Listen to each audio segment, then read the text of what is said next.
Hello, hello. Welcome to GG Weekly Podcast. This is episode 18, and today's a very special episode because actually today we get to have our second guest ever. Super excited to have him. He actually made our theme song, which obviously you get to rock out to that a little bit in the intro. But I'm Chris, the Real Jarth Guy. With me, I have Justin Baggy Noodle Arms as normal. And today, special guest, Mr. LukeDimond. How are you, Luke? Dude, I'm great, man. I'm glad to be here. Welcome to the show. Thanks for accepting the invite and hanging out with us for tonight. You know, it's awesome because you made our theme song, which sometimes I rock out to. It. Yeah, I muted it because I was waiting for the timer to go down and we were chatting. But I kind of had forgotten. I was like, because I'd make it. I think I made it before the rebrand, right?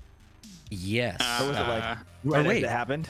It was because you played it on C2 once, right? Well, we I used think he's right. Yeah, I think he is right. So we played it on C2, and then obviously the rebrand happened. I guess it's a little bit of a rebrand, but just new location kind of a thing. No, the original rebrand of what were we on? Were we Talk on or whatever? Oh, okay. Right. I don't remember us being over there. Huh. Maybe we weren't. You might be right, sir. You might be right, sir.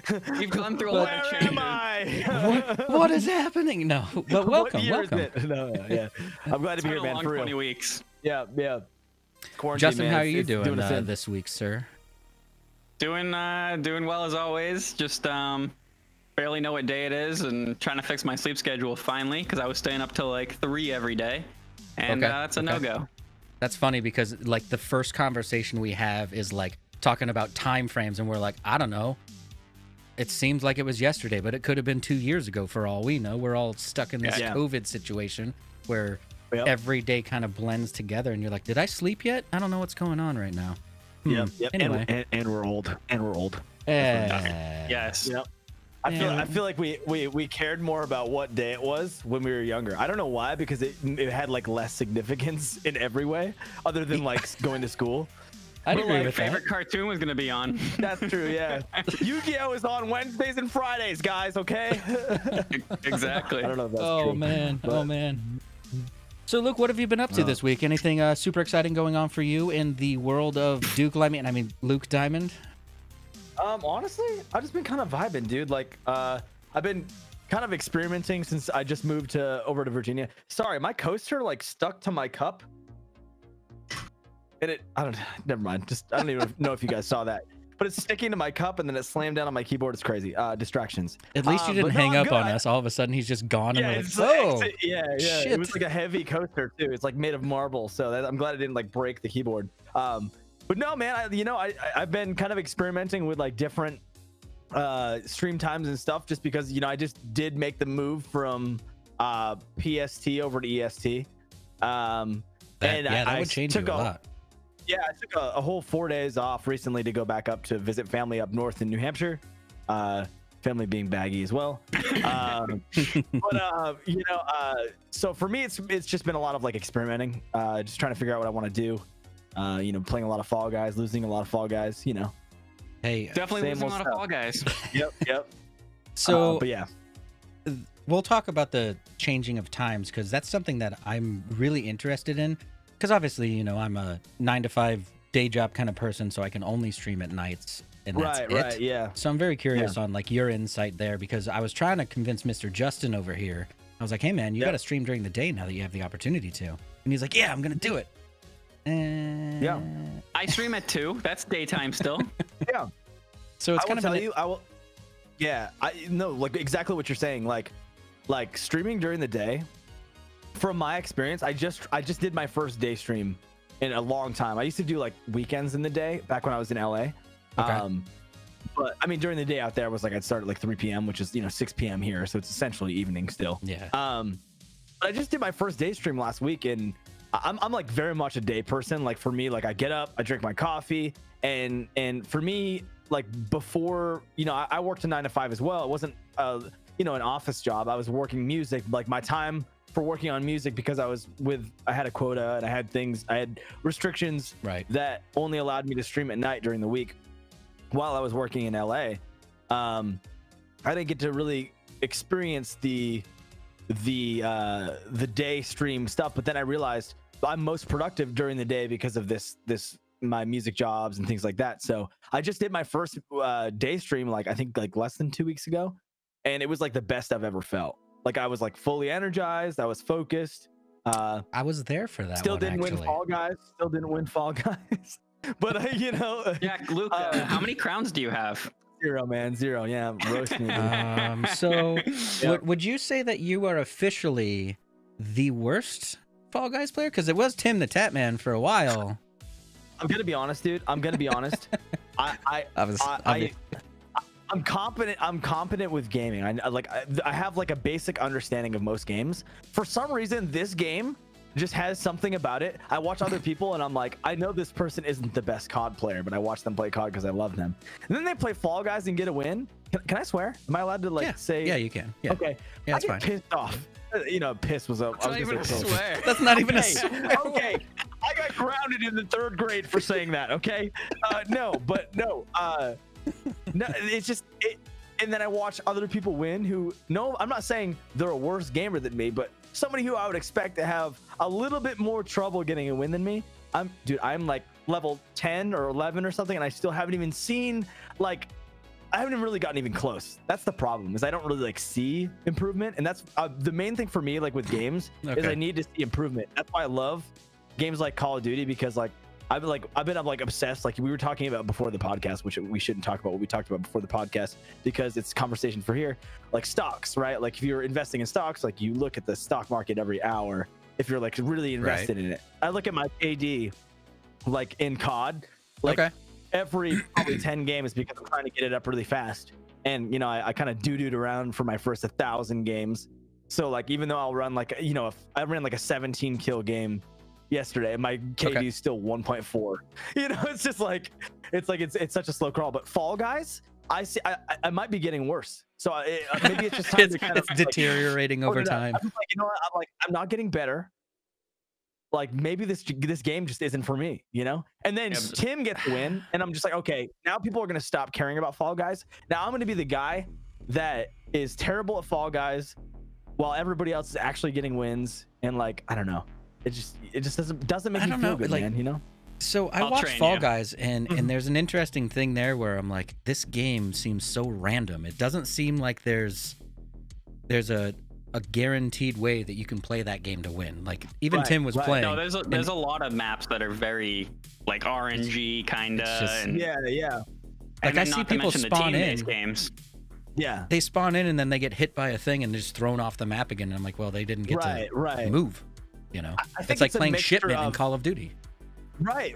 It's just so fast paced, and like I think what Baggy was gonna say is like it's one of those games where like you can get like a basic understanding of like how to play something, like a certain part of the map is like people say like, oh, like go left side, that's meta, right? But the second you get that goddamn game where you're like the yellow team and you're like, you know, you qualified the first 2 rounds and then you get yellow team, and like I'm playing yellow team today, and all of my team is just hugging me to stop me from trying to win. And I'm like, okay, like, what is going on here? There's no hope here.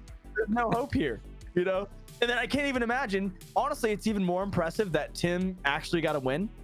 Oh, he was being stream sniped like crazy. Or we call it stream sniping, but like, you know, they were holding him, blocking him, pushing him, doing all kinds of... It was almost like, it was almost like, what would you call it? Like, not suspicious, like obvious, because everybody put the same skin on as him. Yeah, he's like, I'm gonna be the default skin, the default everything, and pink. And then you see the lobby, and half of it's that. Half of them pink. Yeah. Like, okay, this is nuts. But yeah, I mean, for him, like obviously, like I think it was from the outside looking in, it looks completely unplanned. But he was kind of like the PR butt of the joke for like. I mean, he was on like ESPN, dude. Yeah, ESPN picked him up and was tracking him, and like, and then so his viewers were typically hovering around what, 40K, 30K, somewhere in that range on a good day, maybe 50. Like, right, exactly. You know, yeah. And today I tune in and I'm like, what the hell? 250,000 people are watching this guy play Fall Guys? Like 370K or something. Yeah, it was insane. Absolutely insane. You know, and the developer is obviously like backing it because it's good for them, it's good for him. And honestly, it's just funny. Like, it's just like, that's the culture in which they have like created in making this game, was they were like, because like everybody has a Tim, right? Like even if it's not Tim the Tap Man, everybody has a Tim. Like it's part of the brand of the game. It's like I have friends who don't have any wins. They're not big streamers. They don't stream at all. You know what I'm saying? So like having somebody who's just on the forefront of the release of the game just be that is just so funny. And then like them rocking with it, and like there was a site, I don't know the legitimacy of it, but like Nate Shot was saying he was gonna put 10K down that Tim would get a win today, and he actually would have won a shit ton of money. But like there was like Vegas bets for which I don't know the legality of it with Twitch or with I guess gambling really. But like actual gambling sites were hosting like bets that Tim would win today. Wow. So a lot of people probably made a bunch of money today. I would assume so. Yeah. Yeah. But, I mean, it's genius. If you think about it, Tim was probably, I wonder if he was involved in like they called him and were like, hey, we're going to do this little promotion where we're pretty much going to grief you and prevent you. It doesn't feel like it because his reactions feel legit. Like they feel real. I think it's not in his best interest. Like it wouldn't be in his best interest to never win, honestly, because that honestly would probably be super short-lived. Yeah. Like honestly, if he didn't win today, like they're not going to tweet that he's live again tomorrow. You know what I'm saying? Like they just went run with it. You think they were going to run with it? Yeah, I mean, dude, they're at 1 million Twitter followers already, and this is an indie company that came from nowhere. Like, it was the biggest rise, like in recent time, especially for an indie game. Yeah, sure, like a new AAA game is going to get a bunch of viewers on Twitch, and they're going to get a bunch of attention. But like for an indie game to be released and then all of a sudden be like the #1 thing instantaneously, almost, that's crazy. Yeah, that's absolutely insane. I think best case they probably reached out to him and said, hey, can we use your clips and use them in our PR? Or like, hey, can we, stir up some shit on Twitter? Like, you know what I'm saying? Like, I'd agree with that. I feel like, I don't know, I feel like there's also like, I've had this conversation with somebody else before. It's like, I feel like there's kind of like when you get to a certain tier as a content creator, and especially if you're like, if there's any sort of rapport built at all, I feel like there's kind of like an unspoken like companionship as to like what's cool and what's not, and like roasting somebody or like doing the Twitter stuff is like encouraged in that, you know what I'm saying? Like part of the dynamic of like being Tim the Tap Man is like everybody says like, hey, you're bad at games, or like you're never gonna win, or like the memes where he's the egg, his head's the egg on or whatever. And then he does the same thing to other people. Is like he'll him and Symphony have this whole thing, or like I don't know, man. I feel like it's kind of this unspoken thing where they kind of just like get that that's how it is. So even if they didn't hit up Tim and they were just doing that, like I think it maybe just naturally all kind of fall into place to what it is now. And the fact that he got a win is good for, maybe it's not good for everybody, because maybe Fall Guys was hoping that he would never win. Maybe they're putting like a bunch of like destructive bots in the game with him and making sure he gets griefed. I don't know. You did say, Baggy, that they tweeted that they were looking for a new person to grief now, right? They did. So like they want to move on to the next. I tagged Luke in it, everybody. Oh God, dude. Yeah, I actually, you were the third person to tag me, so I don't know. That's hilarious. That's hilarious. We need 350,000 people to watch Luke lose. Change.org. I think the next big thing for Fall Guys, I mean, it's probably going to stay popular for a while, but if they added private servers for like community game nights, it'd be the game that everyone plays for community game nights. 100%, just yeah, easy, right? And then also, for me, I haven't purchased it yet because I'm still kind of struggling with the fact that there's so few game modes and stuff, and I feel like $20 is a little expensive right now. I would almost rather it be $10 and then have add-ons later. But we'll see what happens there. And if they add private servers, though, it would be instantaneous buy. Custom games that would be legendary. Like it's crazy because like I'm so surprised that other games aren't adapting to this, because we actually saw like what happened, and I saw it on the like firsthand because I was early into the like the Epic Creator what's it called, just like the creator program, as an Epic Creator, like an Epic partner or whatever they call it. And so I was able to run customs early on, and I remember like my days playing Fortnite, like when I used to just run customs like early on, I'll have so many viewers just because like there wasn't a lot of streamers doing custom scrims or like custom games. So that changes kind of the mind. Like imagine this, imagine if you could have, you and I are Call of Duty Warzone players, Noodles, you played with us before. Imagine if you could create a custom server like that. Let's say you have 10 teams in there, but you can say, okay, start at circle 3, start at circle 4. Like, what circle? How big do you want the area to actually be? They're doing it, by the way. They'd already talked about it. Warzone, Warzone is doing custom Warzone lobbies. And then somebody who else is, I think they've already done it, although I haven't actually seen a lot of it, but I haven't been following the scene, is Sea of Thieves. Really? Sea of Thieves is doing it, yeah. Yeah, they're partners. Okay. Yeah, if you're partnered with Sea of Thieves, which they've actually lowered the threshold a lot, like a lot. To be like a Sea of Thieves partner is like it's honestly kind of a big deal within the Sea of Thieves community, because then you get the drops, and the drops are huge. And then another incentive is the custom lobbies, where you can have all your friends get in the same server, but you're still all on different boats, but you're on the same server. So you could fight each other and loot each other. I don't think it progresses. I don't think you can like get a bunch of experience. Yeah, I don't think it does. Okay, but either way, nonetheless, like that's still a gold fun mine time for creators, right? That's still a fabulous community night. Like, that'd be crazy. That's what I'm saying. And not only that, it's like there's kind of like an upper tier of creators who like that's really good for, because they can say, hey, like, I'm trying to think of the two bigger creators. Like, there's Pace, and then there's Boxy Fresh, right? That's one of the two biggest guys in Sea of Thieves category. Like, they can be like, hey, dude, like, we should like get a couple of our friends, and like, we'll all face each other. Whether it be 3 boats versus 3 boats, or 6 boats. Have a conflict, if you will. There's this streamers group, this streamers group. We're all gonna fight each other. Yeah, exactly. Fight to the death style, like exactly. That'd be crazy. I see. Yeah, and then we see the same thing kind of happening, which is actually going to be really good for the COD scene to have the custom lobbies, is because the creator tournaments is becoming huge right now.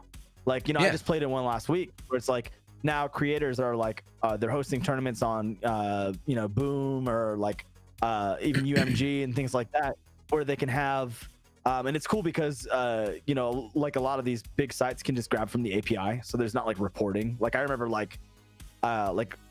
doing like Fortnite tourneys was so difficult in the beginning before customs, because you like had to trust that everybody was being honest with their score. They were when they reported. Right. Okay. I see what you're saying. They used to have to like screenshot like, oh, this is how many kills my team got, or whatever. Whereas now it's like, I played in a tournament last week where like Boom TV just pulled from the API of Activision, and so they knew how many kills. What was that site that I gave you, Justin, where it was like COD Tracker or something, but there was Destiny on there? There was DestinyTracker.com is what I use, but they have everything. I don't remember what the main site's called, but Destiny Tracker is one of them. Yeah, right. You go to the main site and you can pick between all these games, but like obviously I had the COD one. And when like right now it kind of stinks, because when you run tournaments, you have to go against all the people, and then you got to risk a Bruin meta, which kind of sucks right now, but you also have to risk all those cheaters that are out there, So it would be really cool to be able to run a tournament where you play. It's almost like a 2-man 10 team versus each other, but you're all in a private lobby, so you're not worried about all those extra factors that you're always worried about in like a global matchmaking type scenario, or score-based matchmaking. Or skill-based. And it's funny that you say that, because the leaderboards, I checked the next day after we played our last game was like as it expired. Like, if you started your game before, I think it was like 11 p.m., it would count. So we started at like 10:50. We were like, okay, we have time for one more, so we did it. And then I laughed because like the next day we're like still going up in the leaderboards because people were getting banned for cheating and getting caught. Yeah. Oh, okay. You know what I'm saying? So you're just like ding, ding, ding, ding, ding, ding, ding. Yeah. So I'm just like, okay, we gained 3 places. We ended up placing out of 1,000 people, which was duos, so 500 teams. We ended up placing 47th. Holy cow, man, that's well done. Yeah. We had a lot. I had 34 kills, and my teammate had 45. Well done. It's crazy. Sir. And damn. So that was like, and that's another thing. Like, going back to like the feeling like you're progressing in a game. That's why I envy you, Justin, for playing like a game like Destiny. It's because it's like it's so like there's only forward, essentially. You know what I'm saying? It's like it's not like there's so much content that you can like, and I know a lot of people do like speed running for raids and things like that. Yeah. Like, that's something that you can like actually track your progress in, and like BR never really had that other than like KD. or like win count and stuff like that. KD's so RNG and stuff like that. Totally. I'm telling you, dude. Like my KD is like 1.44. I can't even remember the last time I had like a 1-kill game that wasn't like I died on spawn. You know what I'm saying? Those don't happen often anymore. Because the things have changed, and if they do, it's because somebody got a Bruin on spawn. You know what I'm saying? It's just like, but I don't know, man. Like I think that, and I hope that the multiplayer, like the big games, and honestly, it'd be really cool to see what like the MMOs coming out too are much more like creator focused, because that is like the forefront of like the launch of games, essentially, especially indie games. Oh yeah, I think it's weird all these games haven't come with custom. Like, I mean, we've had custom games since Halo, what, 2? Exactly. Yeah, exactly. And they were like in the game. The OG like Halo. OG Halo. Right, you but could plug into online, Xboxes straight into the stupid network port together, and that was your custom game. Like, but by like Halo 3, you could pick like what gun spawned, like what map, where you spawn, you know, how many teams, like everything. You could pick, I think some of them you could pick speed, and you know, how much shield you started with, like so many factors. And now we get games half the time that have no custom game mode, and it feels very weird. I agree with you. Weird. Yeah. Did they delay the Halo release? I think they did, right? Yes. Yeah, it's 2021 now. I can't remember the month. What are they gonna do? Did they delay Xbox too? No.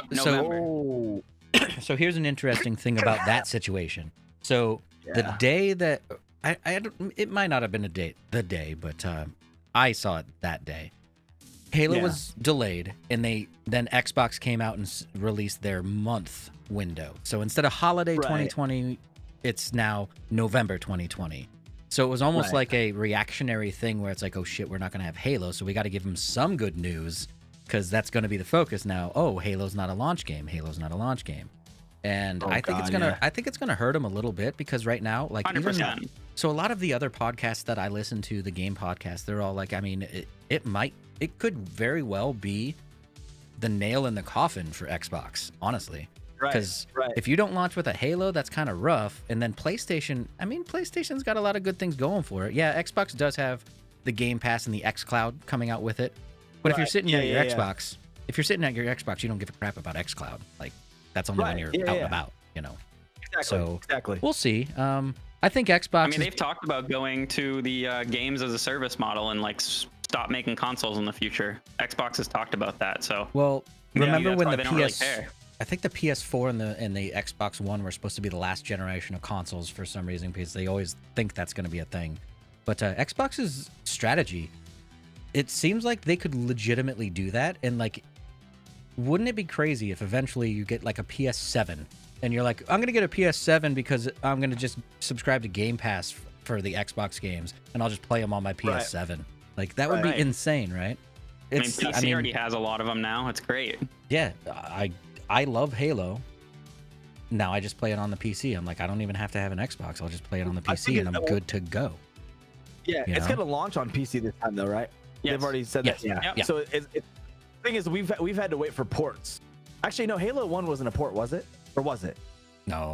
Like when they originally came out with it on Windows, it was. They added a brute shot, and they added, I believe, an extra map as well. But it was a port. That was one of my first, like, I don't want to say competitive games, because, you know, there was no real competitive scene for PC that I was involved in back then. I'm sure there was a scene somewhere, but like, I played that game like religiously. Like, it was the only game I played on PC. It was that, Counter-Strike Source, and then what was the other one?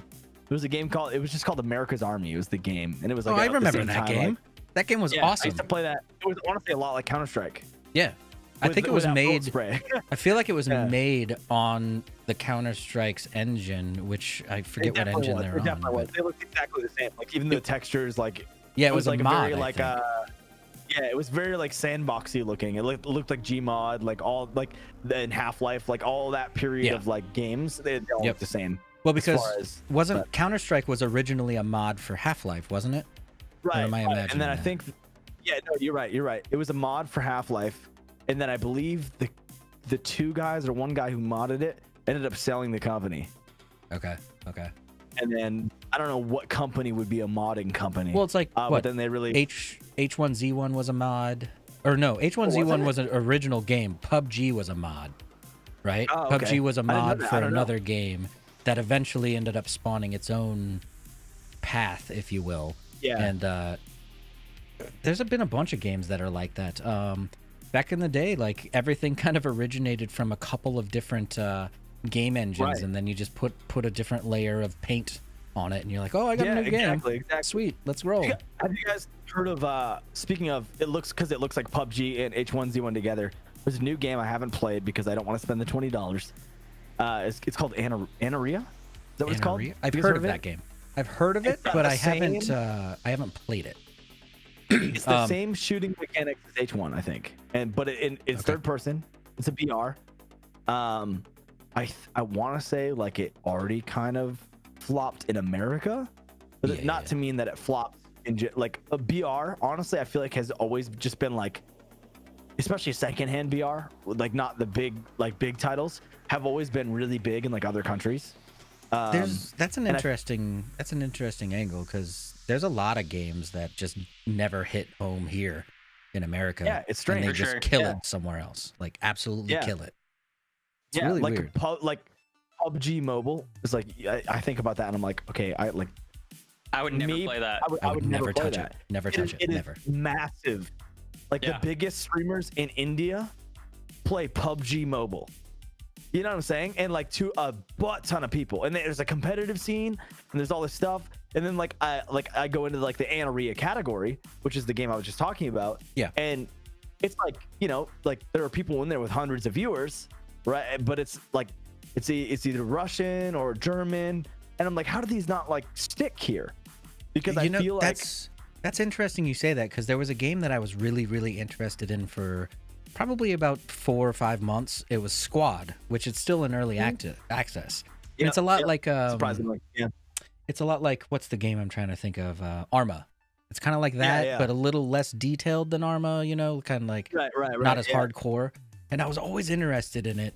And every single time I go to the category, I'm like, well, I can't understand any of these people, because it's like it's like Sweden or like just other countries, and I'm like, okay, so it's popular there, but I don't have very many options in the American side. So, and then obviously that kind of turns me away from the game, because then you would get into a server and you're like, oh, my ping is shit. Super high, because you're matching with players who are across the globe. Yeah, it's crazy, man. Yeah, so it makes you think, what if they're playing because they're having the same problem that we're having, but with our titles? You know what I'm saying? Yeah. Okay. Like, I don't know. I'm sure Activision, or I'm not. It wouldn't be Activision, but I'm sure Call of Duty has server support everywhere. But at what point, like, are people like, you know what? I don't want to play with 120 ping or 110 ping because the nearest server is a country away. You know what I'm saying? Like, well, this game isn't for me. Maybe that's what it is. You know what I'm saying? That's true, because like obviously if you buy a game on Steam, you play it for 2 hours and you just have a shit experience, you're going to be like, well, I'm going to refund it. I'm not going to keep hating this game. And the server ping, if you get in there and you're just like, I feel like I'm shooting these guys and I'm dying every time. This is not fun to me. It's not fun. So it's not fun. You're just like, okay, I'm out. I'm going to get a refund and never play it again. Yeah. I wonder if that's like what's happening, I don't know. That like stimulated my brain. Yeah, I think you have something big there, because if you have a lot of people in your country that do play it, you're having a better time just inherently because your server ping's lower, etc. I think you're onto something there. You're definitely because like even Fortnite, like I don't know if they've changed. I haven't really been playing it really at all. I haven't played it at all, but like for whatever reason, they have like a really like narrowed server like location selection. Like okay. Like you have one in, I want to say one's like literally like less than an hour for me. So I have like ridiculous ping if I play here, or like in Richmond or something. Well, you're all probably streaming to Twitch VA service too, aren't you? Yeah. They're like down the street. Super close. They're like your next door neighbor. Internet, dude. It's insane. I got gig internet too, fiber here. It's crazy. And it's crazy because like, and then I would play, on the West Coast. Like, yes, I was on the West Coast, but like, being NA West doesn't mean you're close to a server. When you're NA West, it's like the server that I had was a 12-hour drive north of me in San Francisco.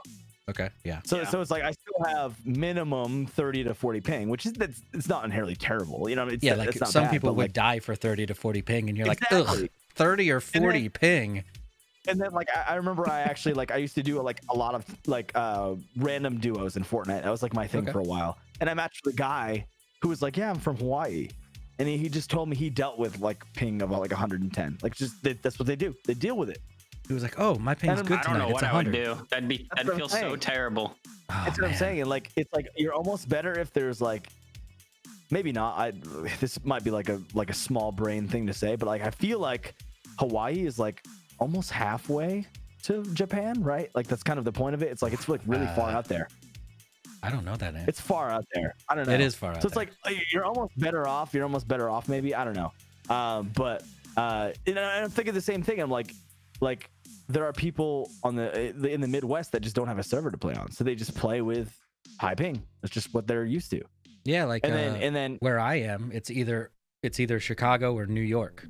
I typically pick Chicago, but that's just not far from you. And you're talking Twitch servers, right? Yeah, Twitch servers, yes. So like my server for Twitch is I pick Chicago typically. I get a 10 millisecond ping, so super low. I wonder if it has anything to do. I mean, they have a lot of server locations. I wonder if it has anything to do because Amazon has their own server, like company, right? Amazon Web Services is like the only one that like there's two people that rival them, and it's Google and then Microsoft. That's about it. Oh, great. Jeff Bezos, smart guy. I've got it covered, guys. I don't know. It's crazy, man. Somebody posted like this is totally unrelated. Sorry. No, go ahead. Somebody posted something today that was Jeff Bezos is worth 1,600 Drakes. Isn't that gross? That's a weird comparison, but I get what you're saying. It's a very weird comparison. That's crazy. That's weird. And then I'm worth like less than like 100,000th of a Drake. It's like, wait a minute, let's do this math here. You're still like a dust particle on Jeff Bezos that fell off of him already. I don't know. We're Twitch streamers. He cares about Twitch as a platform so much. Yeah, I don't know. It makes you wonder. It makes you wonder. It makes you wonder though, because it was like obviously a platform before Amazon like adapted and bought it, but like how involved do you think he is? Probably not really, because like what I've noticed with Twitch is like they're just like Amazon. They're a massive company, and there's so many tiers of like the way things go through. Like it's ridiculous. It's crazy. I guess ridiculous in like a cool way because more jobs, yay. Yeah, of course. But, right. I'm thinking about it. I'm just like, you think he like sits at dinner and he's just like, yeah, like, do you think he mentions Twitch? Because like he doesn't need to, right? He's like at dinner with his rich friends. Does he need to say like more than I own Amazon? You know, it's like, I also Twitch. It's this new. Say anything? They know who he is. Yeah, everyone's like, so how's your business doing? Yeah. How's your business doing? 1,600 Drakes. Yeah, it's crazy, but no, I think about it and I'm just like, you know what, like that's crazy because you know even like with Microsoft in Mixer rip, it's just crazy because like there's just like Mixer was such a small piece of their company, like a small extension that like it's almost just like did the higher ups at Microsoft even think about Mixer, or was it just like kind of like to them that's I mean it was essentially a startup but not really, you know, like it's weird. Like I don't understand the idea behind Mixer because they paid Ninja and Shroud made out like bandits. Like they stole Microsoft's money essentially. Obviously by Microsoft's doing, but the interesting thing is like I really feel Microsoft they bought the big streamers and then they went, they're gonna make us successful. Yeah, that's all we need. That's fine. Right. That's just they really thought that. We don't have to do much else. Everything else is good, and we'll take everyone from Twitch. And then all of a sudden it didn't work out, and they were like, we don't want to put the time in. We don't care. And they went, just pay them 10 million and 30 million and get them out of here and just close it down. Whatever. Like what? Crazy. Yeah, it's just crazy because we've literally seen this exact business model fail over and over. Mm-hmm. Like the model in which they say creators before, or like the biggest creators before the smallest creators, is like yes, there was inherently probably a difference with the amount of the goal with getting big creators on the platform wasn't to have the biggest creators. I'm guarantee it. It was to bring all the aspiring creators over. Yeah, right? and the like viewers, of course. And the viewers, exactly. And which the viewers didn't follow at all. No, no, they didn't. Like, it's crazy, and like, you know, I'm sure like whatever the reasoning, whether it be like, you know, the massive paycheck, like I'm sure when you're 8 years into streaming and you're successful and somebody's like, hey, you don't need to stream 8 hours a day. Why don't you just stream whenever you want? We'll pay you more than you made on Twitch. You know what I'm saying? Like, or the same, or we'll match it, you know, whatever in your best year. And then you'll still get the residual as well. I get it. Like if you're a creator and you're a veteran creator, I see how that works. But the model in which you get the biggest creators and the viewership and all the other creators will follow has just failed. Like Vine, right? Like this failed. Like this has. Aren't you talking about TikTok? Wait, what? Yeah, I know, right? Or Vine too. It's the exact same thing, just redone. Like after 2 days. I think it was like fake though. I think like somebody like copied it or something. I don't know.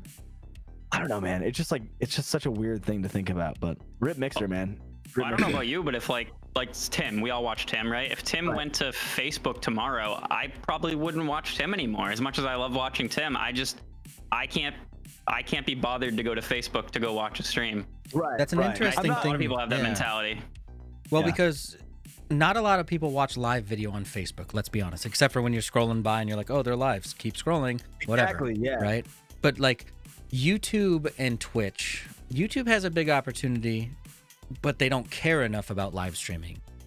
Right. They're starting to. But they're probably starting to a little bit, and I think the Doc move is really good for streamers, personally, just because like he's bringing a legitimate massive amount of people over to his stream on a daily basis, and hopefully then YouTube can push the envelope a little bit, because that'll force Twitch to also push the envelope. Right now Twitch is sitting pretty and they're just like chilling in their little golden castle right now, not caring about innovation, not really caring about the creators as much as they are about just throwing more ways to get revenue. I'm talking about hype train, you know, stuff like that. Yeah. So we need another platform subs to challenge Twitch, to push them and be like, okay, Twitch, now it's your turn. What do you have in your cards? You know? Yeah, we like, still don't even have stream squads or squad streaming. Squad we don't streams, have that yet for affiliates. That would be amazing. They talked about that forever ago. Yeah. It was TwitchCon 2019. Yeah. I know that because TwitchCon 2019 was my report on Crew Talk back in the day. I did the report on that on Crew Talk. That was, and I was talking about squad streams and how awesome they are, and then they just kind of fell off the planet.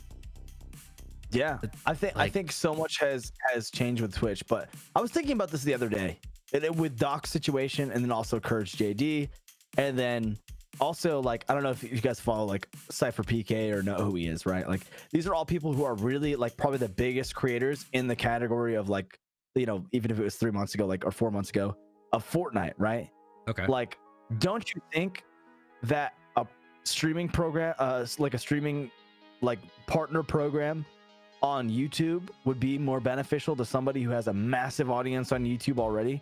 Because like when you subscribe to somebody, it tells you that they go live, right? So I'm thinking about this situation, and I'm like, okay, like Doc has been bigger on YouTube for longer than he has been on Twitch. Like that's just he started on YouTube. So for someone like him, it's almost like, okay, this is the situation. And I'm not much of a YouTube stream watcher, so maybe this is maybe I'm not. I only right watch Doc. This. That's it right now. That's it. That's what I'm saying. But like the new people that you inherit from YouTube gaming, right, or YouTube live streaming.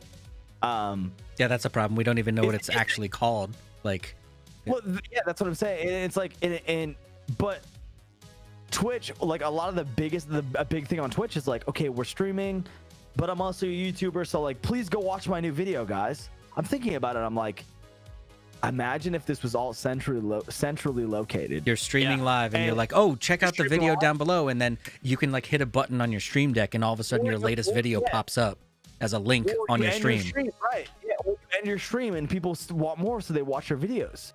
And, right. Yeah. And not only that, I'm pretty sure is a member on YouTube is like the same as being a paid sub. Is that what it is? I think so. Yeah. Yeah. Okay. So you join and you subscribe to them, and there's only one tier, and that's it. Yeah. So that it's a $4.99 tier, and that's all you get. And then people still donate on there, and they do super chat which is like cheers and random bits and stuff. It's not called bits over there, of course, but it's like super chat and you can do extra stuff. So why you know, I'm a Twitch guy, right? But why the hell are people from YouTube coming to Twitch if they're from YouTube and they have a following? Because it's harder to get monetization over on Twitch. So you have to have being a YouTube partner is tough. Being a YouTube I don't know partner anybody who is except Doc. A lot harder than it is being an affiliate on Twitch. So your opportunity to be able to monetize yourself happens a lot faster on Twitch. Like you can do it within like I've seen people online that they're like, oh, I've been streaming for 3 weeks and I got affiliate, and I'm like, okay, well, congratulations, that's amazing. But like on YouTube, it's like, I want to say it's like 1,000 subscribers, which subscribing is free, so it's like followers essentially, right? Right. So you have to have 1,000 of them, and I think you have to have like 40,000 watch hours or something like that for a month. Wow. That's a lot. That's a lot. Like, well, I would say if you're you know a tier creator, and you have a massive following on YouTube, like you're saying, there's no point, and I love Twitch dearly. There's no point in going to Twitch if you're on YouTube. Like somebody in Doc's position, this is the best thing he can do. Doc has been doing something weird. Doc has been doing something ungodly creative. Okay, so like you know the little freaking like red circle dot emoji? It's just a dot, it's just a red circle. And you know what mentally, you know what most people equate that to? Recording. So he puts up videos like he'll remove it eventually, but he puts up like his last video and it has that little emoji in the beginning. So like mentally, like I've even fell for it when I'm like, oh, he's live, bink, because I don't know what the live notification looks like on YouTube. So I click on it and I start watching his video. I'm like, oh wait, this isn't live. It's not a Oh crap, I got fooled. Yeah, but like that's the thing is you got fooled. Now you're watching a video. Yep, and then I'm like, well, I'm enjoying it, so I'll stay. Like the thing is with Twitch is there's no internally discoverable or supplemental content. No, you know, no, like we have VODs and highlights, VODs, but people don't search for VODs, and there's no way to search for VODs. There's no way. Nope. None. Nope. There's no. You can't upload videos. So like for me, that's why I'm just like thinking about it. I'm like, yo, all these big Fortnite YouTubers, because like Fortnite blew up YouTube, and Minecraft blew up YouTube. Like these two games have dominated the YouTube gaming space for years now, and especially Minecraft. I think it's like still like the most searched thing on YouTube, which is crazy. Craziest thing to me, and like I'm thinking about it, and I'm like, there's so many creators. It's like it's honestly so hard to grow on Twitch, man. It's really hard. There is no way. Like there's no definitive way to be discovered on a platform like Twitch. Whereas on YouTube, you know, on YouTube, your content is put front and center to people based on a very strange algorithm. But yeah, you're gonna be discovered a lot easier on a YouTube platform than you would be on Twitch. The only problem right now that's kind of throwing me, because I actually did consider switching to YouTube for a while as a streamer, and I was like, yeah, why not? We're still thinking about it for the podcast in general, for live, because we're not affiliate yet, so we can multi-stream, we can be on both platforms, kind of a thing. It's really hard to set up a stream on YouTube. It's way more difficult than like Twitch. You just go in, you type a title, and hit live. Like you got to do a lot more management of your stream. Not saying that that's a terrible thing. It's just annoying because I come from Twitch and I'm like, I just want to log into this thing, update my title and game, and then just hit the button and go. I don't want to have to do all this other management stuff.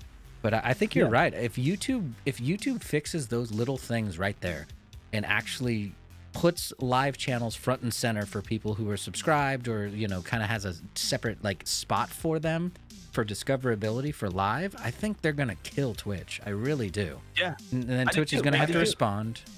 And then obviously Twitch will get better too, hopefully. So like it'll progress streaming as a medium in general. And we need that. Yeah. Like we just need that. Totally. No, totally. And it's crazy, man. I mean, I've seen Twitch doing things to like put more, like honestly, I was like, I'm really surprised. And I'm glad that they put like the recommended when you click browse. Okay. Like your recommended will be small creators, right? But the problem is nobody clicks browse. There's no reason to. Right. If you're looking for new people to watch, yes, you'll click browse. But who goes to YouTube? I mean, sorry, Twitch, and looks for new people to watch. Whereas you're on YouTube, right? And you have recommended all down You're the just side. in this rabbit Like, hole you of continually watching things. You literally watch a live stream and you get recommended. You know, it's like, Or- and though that may be good for the creator, but yeah, you could Well, flip we've the talked about script this too. before too, where it's way too long. Like you're live. I mean, there's people live for 24 hours on Twitch, right? That's true, Sometimes. Most of us are live, I don't know what, 4 to 8 hours is probably the most average time frame. Where on YouTube, you're more likely to find a second person because a video is usually only 10, maybe 20 minutes. So when that video is done, you're like, oh, I still want to watch something. right, And yeah, you have to click something else. Where I think that's the problem with Twitch is if I go watch, you know, Tim or something, that's 8 hours of my day right there. And now I'm not probably looking for the next guy to watch. I'm like getting off and going to do like adult things. YouTube is interesting though, because even if you watch a minute of a video, so let's say you watched a minute of a stream and you're watching Call of Duty or something, right? Next time you go to your homepage, now it changed your homepage based on what you just watched. Right. So the discoverability there, it's like, oh, you just watched Call of Duty. Let me recommend you some other Call of Duty streamers or some other Call of Duty videos or whatever. Or let's think about not necessarily watching someone live and then getting recommended to their VODs or some other VODs that are related. Let's think about you're watching Call of Duty content and it's like, want to watch live? And then bam, there's a bunch of people streaming Call of Duty in a list. Yeah. That's kind of interesting No, it's crazy. too. And what you're saying is like totally. Like I think that Twitch will have big changes in regards to like their only competitor at this point. Like people will say there's, you know, what is it? Not caffeine, but like, well, there's Trovo, there's Caffeine, Trovo, that's there's one. D-Live. D-Live, Watch yeah. Brime is gone now, Yeah, officially. I mean, I'm gonna be honest. That was never a thing. It It wasn't. was, I agree. No, it was a It PR wasn't. stunt. And, like, It was just like, Yeah, it was a big PR stunt. Which hey, it worked Good for work. a while, I Yeah, guess. yeah. And then it disappeared. So that, like, the one thing I don't like about that PR stunt is there was no like thing that we all went to. Like there was no end goal to it. It was a big PR stunt, Yeah, now and then we could have all now been I like, just- "Oh, it was It was some Trovo," like 17-year-old probably on Twitter, like who just played that whole off real well. right? I mean, I just want to see some change in the streaming world, just in general, like more so than just more monetization type stuff. Yeah, hype train is cool, but it's cool for the people that actually hit the hype trains and they can roll through them and stuff like that. right. It's a little less cool for Yeah, like if you the have no small viewers, affiliates you're and not- stuff. Like, You're not really using that at all.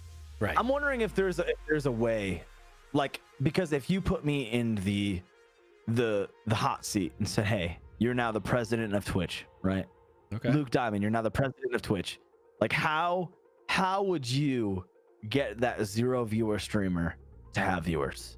Okay. And in this current like climate, as far as like creatives go, and I'm like, you know what? Like, there are so many creators. Like, I'm sure at any given moment you could go, and no offense, there is a certain standard of like what people expect. In even like the lowest level of like whatever like whatever you're watching in streamer, like as a viewer, like what you're looking for in a streamer. And there's so many people below that line that like either just don't care or haven't figured it out yet, or just maybe just don't understand the technical aspects of streaming and what it takes. And I'm talking about the people that have like are streaming in like, you know, 380p and they have their mic muted. Like there are so many of those on Twitch, like it's crazy.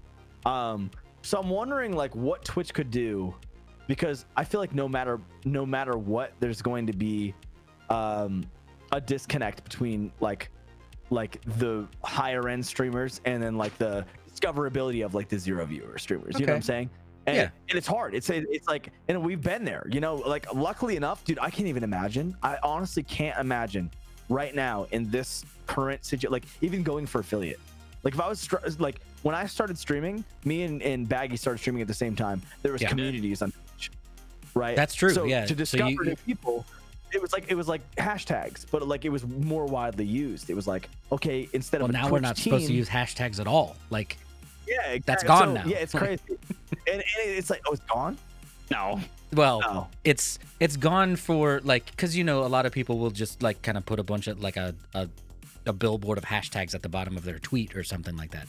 but I see like what you're saying. Okay, people are like, platforms. don't Yeah. use hashtags unless they're popular hashtags that you're actually No, talking about, kind of a thing. Like the Twitch tags, which like are Oh, again okay. not widely used. To like, Well, what did they have we before used tags? to actually have communities. Was it exactly. communities So before that? Actual communities. Yeah. Okay. So Okay. instead of like streaming in, just chatting with the tag English or playing a game and having it be playing with viewers, Or it backseat was, gaming hey, allowed, or blah blah blah, whatever. Yeah, those. It was, hey, I'm streaming Fortnite and I'm streaming Fortnite in Twitch crew community, and it was a community that we made on Twitch. And what would happen is I could end my stream, or somebody else would end their stream, and you click that community, and there'd be either the same people with like, it'd usually be like the same people with like 3 new people in it, and you'd be like, oh rad, like let's raid this new person because they put the tag in, maybe they're interested in like being part of the community, and this was before teams, like you didn't have to be invited, it was just like you put it in your stream. And dude, like I had no viewers when I first started streaming, like actually, which is crazy. I used to have a pretty decent amount of viewers when I first started on Twitch, but it was before the affiliate program. And like I streamed for like a month and then stopped streaming.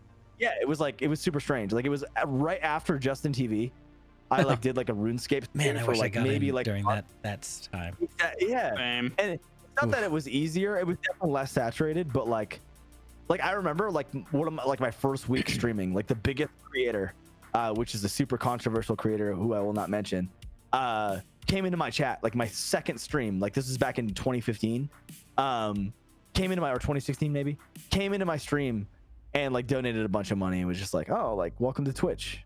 I was like, what? Like, you know what I'm saying? And like I had like, I think I remember like one of my first streams I had like 25 viewers, and I was like, that's so crazy. Like this is crazy. And I did like at that point, like I didn't even understand Twitch. Like I had like my mic muted like half the, I'm just like I couldn't figure it out.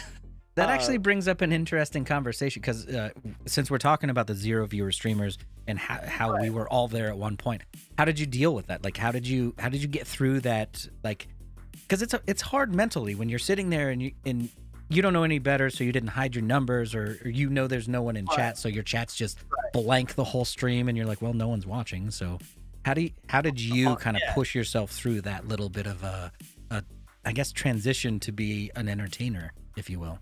It's the same. I'll say this. I wish I had understood this earlier, but everybody says this, and the way you need to look at like your perception of who you are as a creator is most important. And like whether it be 0 viewers or whatever, however many, whether it be 0 viewers or you had 1,000 viewers for your first time, and then the next week you have 775, like it takes a mental toll on you. So like having that like, I guess like perceived, like it's not like you shouldn't have expectations for like having viewership. But if you have that mindset, and like if you have that in your head and say like, hey, like it's like things are going to be up and down, it's going to scale your whole career as a content creator. Like you're going to release videos that perform less, you're going to do streams that perform less. It still, no matter what, will mentally toll you. But if you have the mindset of just like, hey, I need to do whatever I can to just be the best I can be as a creator, the 3 viewers will come. Like whether it be like, I think it took like us like what, 3 months, Baggy? 2 months? Probably less than that, but I mean, yeah, we started with just me watching your stream and you watching my stream, and we were playing PUBG You're like, together. that's one. Like, that was Let's it. roll. That's it. That's one way to do it, is like I obviously don't support like the support support communities, because those are a thing. But like if you stream with your friends and like have them view yours, it's not even like you have to be like, hey, you view mine, I view yours. It's like if you have enough friends in the Twitch and the gaming space, when you go live and maybe they're live too or whatever, like you'll support each other. That's just what it is, And you hope so, yeah. Yeah, hope so. And if not, like maybe it's not somebody who's a Twitch streamer. At the 0 viewer threshold, it's hard to tell who's really in it. You know what I'm saying? Like as far as even as a viewer, like at the 0 viewer mark, the viewers that you might have might be people that log into Twitch once every 2 months. You know what I'm saying? I'll tell you like, what, the 0 viewer market, like I do enjoy watching people at 0 viewers, but I notice that I'll click through them a lot. Like I'll click one and be like, nah. Click another one. Nah. Click another one. That's kind of what actually, Luke was saying this is before. pretty good. Like we can't make everybody discoverable, right? Like if you, like if Luke said, if he was the king CEO of Twitch today, and they were like, how can we make everybody benefit, and why should we? It's not really helpful, because I mean, we even said this last episode, like there are a lot of people who have a lot to learn about the platform before they should even be promoted, right? Like, yeah, actually, they don't understand it. That was your argument against small streamers being so discoverable, because you're like, they need to grind, they need to have that 0 to 1 viewer time to kind of figure themselves out, and like, instead of all of a sudden they hit go live and they're at 100 viewers and then they're just not good at creating content. They need that little grind time, if you will, And I think there should be better discoverability, but something still, I mean, you still need to learn. You need to learn the craft, you need to learn the platform, the audience, yourself, how to create yourself. Exactly. And like Luke said, it could be streaming in 300p or whatever. Like, they don't know what they're doing, and we need to filter those people out. They shouldn't get 100 viewers with a pixelated tin can microphone. Like it wouldn't make any sense. There's a threshold, but there's also, like I said, there needs to be a mindset of like the content comes first, and 100%. Whether the content just be like for me, like my content is just who I am as a gamer. Like that's just how it's always been, and it just has worked out. I'm loud, I talk too much, I scream, you tape shoes to your head. Yeah, exactly. Like stuff like that. And for me, like it's worked, and like there are unlimited avenues in which the way you are as a creator will work. Like, and one of the like for instance, like one of the most popular ones is like a lot of people will do like the gimmicky stuff where they'll like wear a costume. Like if that's your thing, that's cool. I could never do that, but like that might be your thing. You know what I mean? Like actually, Noodles, you and I talked about it. Noodles and I talked about it at one point where we were talking about like Dr. Dis, where he's a character, and we're like, that would be kind of fun, and it seems to work. Like, do you just start another channel and like try it? Yeah, exactly. There was a guy, I don't remember his name, but Baggy, you showed me him. There was a PUBG streamer back when we started streaming, who dressed It's Moxie. His name's Moxie. He dressed in a chicken suit. I think he was like, I'm gonna play in a chicken suit every day until I get the chicken dinner, which was the win. No, he needed 100 wins in PUBG to take the chicken suit off, and he wore it for months. He's partnered on Twitch. He still does well. He does not wear the chicken suit anymore. So he's got the wins. Yeah, it was a gimmick, and like that is one avenue to take. Obviously, like at this point, I think that might be like kind of a harder route to take.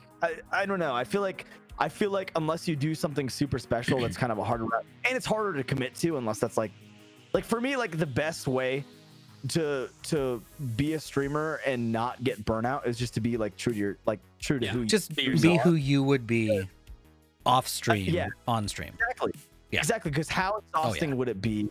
How exhausting would it be to dress in the same costume every stream?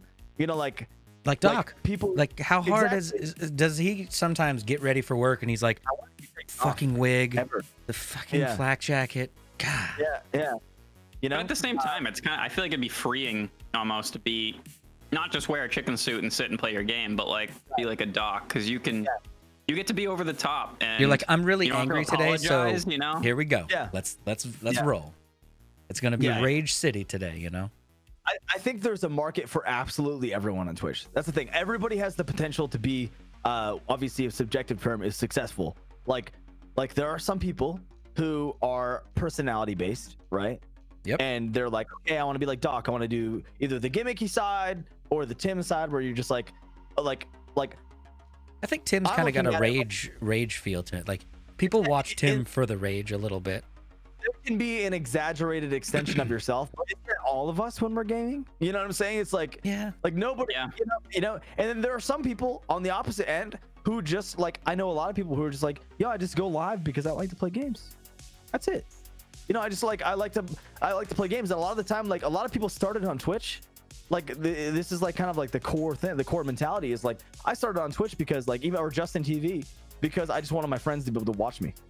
That's how I started. That's what you were saying. That's what like Destiny. Yeah. There's a market for all of this. The fact of the matter is whatever content you're going to commit to, you have to like double down, like there can't be like an in-between, or there can't be like, if you're, and the thing is like people are like, well, I want to be fun, but I also want a game. I don't want to have like commit to anything. And it's like, no. Commit to, you kind of have to commit to something. Yeah, you have to commit to you know, like just being like, I guess, yourself is what I'm saying.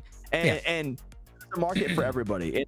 Whether you're the next Shroud with, you know, 100,000 average viewers, you know, that's not up to your content to decide. It's like you just have to be your truest self, and the people will come. Like, people are gonna mess with you. Like the Twitch is such a sociable platform, although it may not be a discoverable platform per se.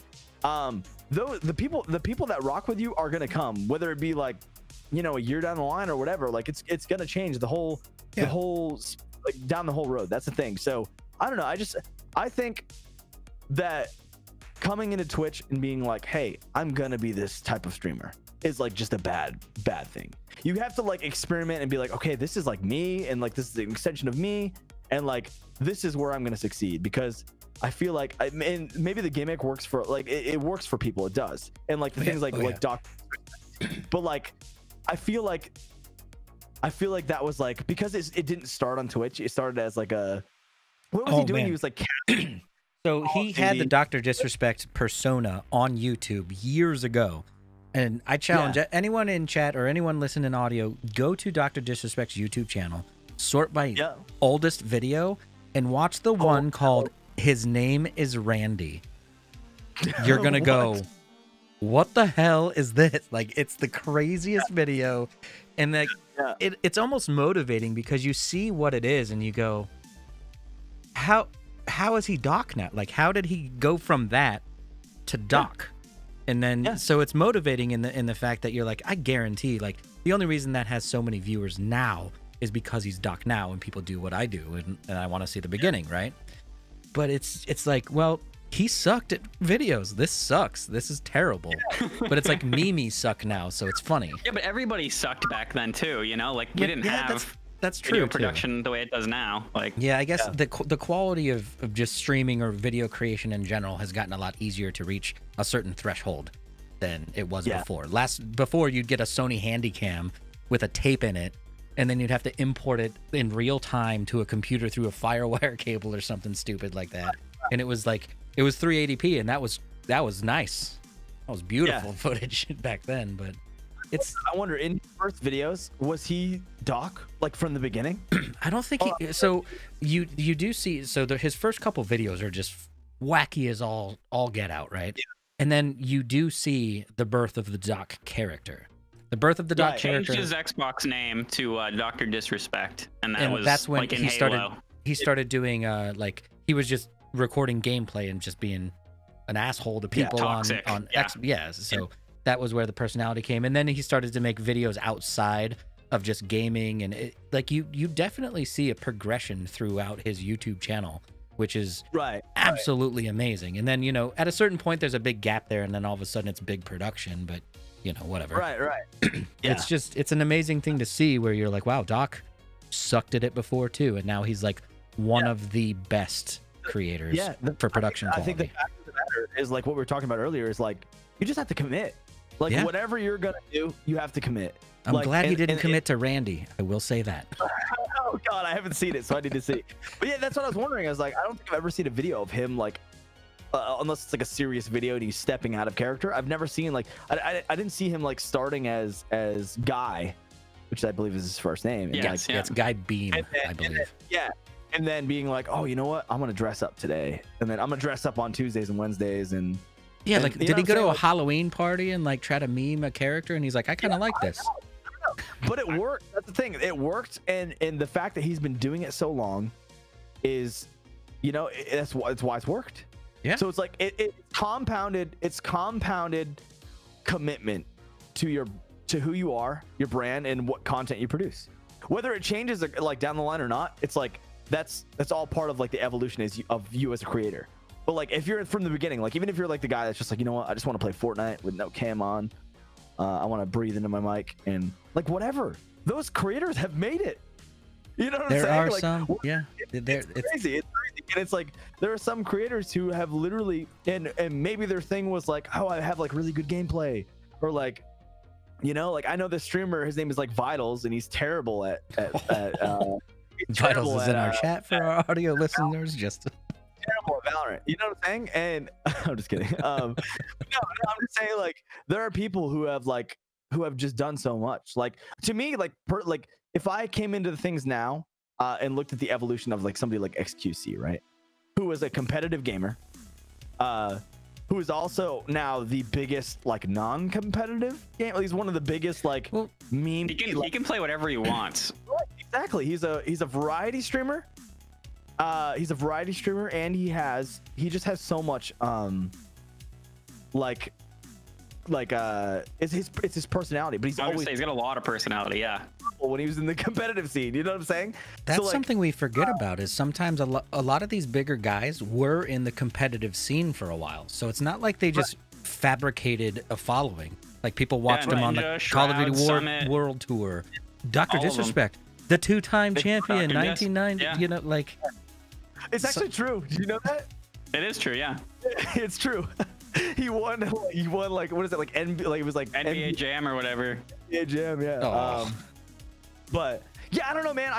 Like I said, like I think the 0 to 3 viewer grind is just as honestly, it might be. I don't want to say it's harder, because it's harder in a way because you're finding your identity at that point, and you always are, and you'll be finding your identity too from the 3 to 75, which is the affiliate to partner. Right? I mean, technically, you could be a partner and be like, you know what, I found out that I like something else than I got to partner with, and all of a sudden your community changes, you change. Like it's you kind of have to morph at a certain point, because like if you're the same thing forever, maybe you kind of fall out of relevancy. So if you're a Call of Duty streamer only forever, or a Fortnite streamer only, what happens when Fortnite dies?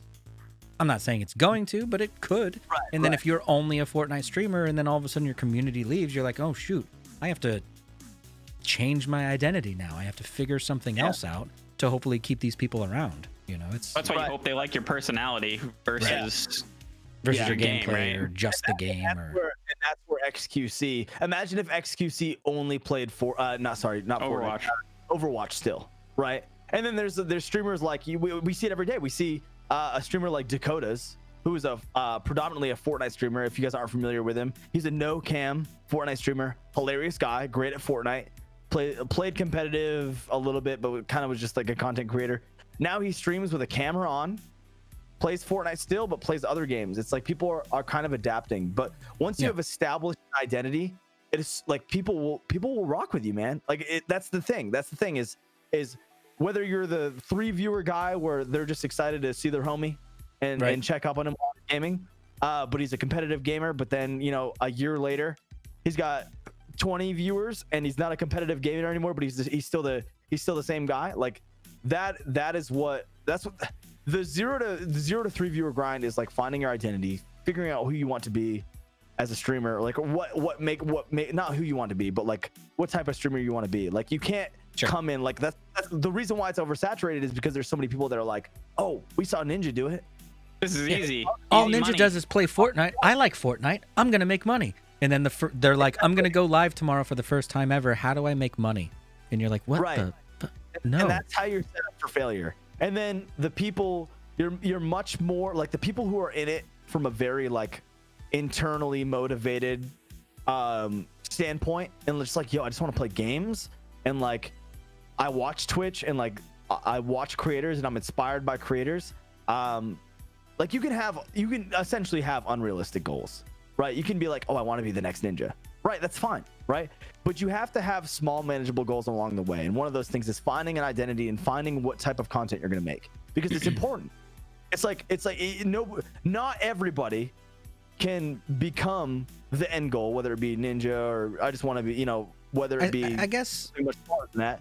I would say the end goal for most people is like, I want to stream and make a living so I can pay all my bills. Is like the majority of what I see amongst Reddit or a bunch of Discords and things. They're like, I want streaming to be my full-time job, meaning they want to be able to make a living doing it.